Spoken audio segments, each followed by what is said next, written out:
शुभ प्रभात बच्चों। आज हम व्याकरण का एक बेहतरीन पाठ पढ़ेंगे। पहला पाठ हमारी भाषा।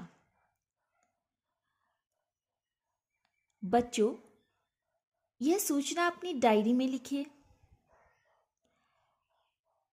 कक्षा दूसरी के बच्चों को 16 तारीख को पिकनिक पर ले जाया जाएगा। पिकनिक पर मज़ा आएगा। चित्र में यहाँ एक चित्र दिया गया है आपकी पुस्तकों में, जिसमें एक शिक्षिका पढ़ा रही है और बच्चे पढ़ रहे हैं। चित्र में लेखिका बोलकर या लिखकर अपनी बात कह रही है और बच्चे सुनकर और पढ़कर समझ रहे हैं। यह बोलकर, सुनकर या लिखकर, पढ़कर बात को कहने समझते हैं।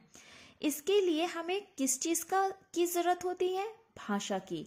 यानी हम अपने भावों को, अपने विचारों को एक दूसरे के पास किस तरह से पहुंचाते हैं? भाषा के माध्यम से। सोचो बच्चों, यदि भाषा ना होती तो हम अपनी बातों को कैसे दूसरों के समक्ष रख पाते? कोई साधन ही नहीं होता अपनी बातों को दूसरों के समक्ष रखने के लिए।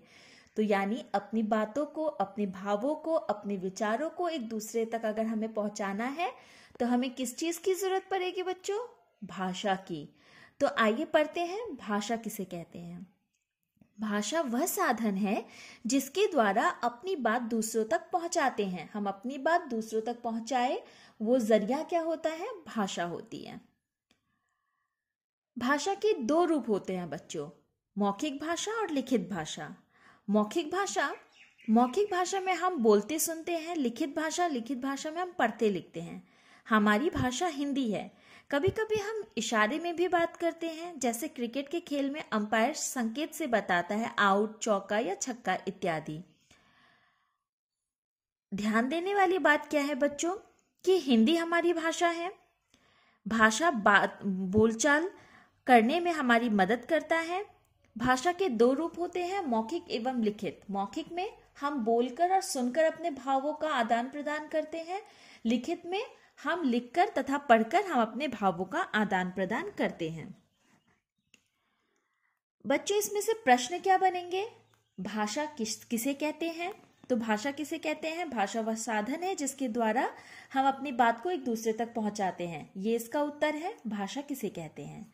दूसरा प्रश्न जो इस पाठ से बनेगा, भाषा के कितने प्रकार होते हैं? तो भाषा के 2 प्रकार होते हैं, लिखित भाषा और मौखिक भाषा। जो तीसरा प्रश्न बच्चों यहाँ इसमें से बनेगा, वो प्रश्न है कि हमारी भाषा क्या है? तो हमारी भाषा क्या है? हिंदी है। धन्यवाद।